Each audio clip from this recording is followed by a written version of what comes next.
বগুড়ায় নির্যাতিত কিশোরীর ডাক্তারি পরীক্ষায় ধর্ষণের আলামত মিলেছে। আর এই তথ্য নিশ্চিত করেছেন জেলার অতিরিক্ত পুলিশ সুপার সনাতন চক্রবর্তী। তিনি জানান, আদালতের নির্দেশে বগুড়া মেডিকেলে ওই কিশোরীর ডাক্তারি পরীক্ষা করা হয়।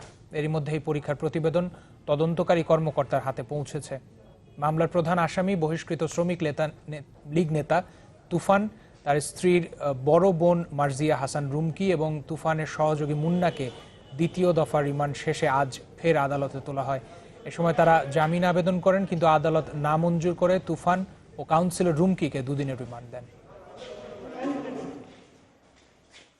আমরা সাক্ষ্য প্রমাণ সংগ্রহ করে চলেছি এবং আপনারা ইতিমধ্যে জানেন যে মেডিকেল রিপোর্টও পেয়ে গেছি এবং আমরা আশা করছি যে নারী ও শিশু নির্যাতন দমনের যে আইনের যে সময়সীমা নির্ধারণ করে দেয়া আছে সেই সময়সীমার মধ্যেই আমরা এই মামলার চাঞ্চল্যকর এই মামলার অভিযোগপত্র প্রদান করতে পারবো।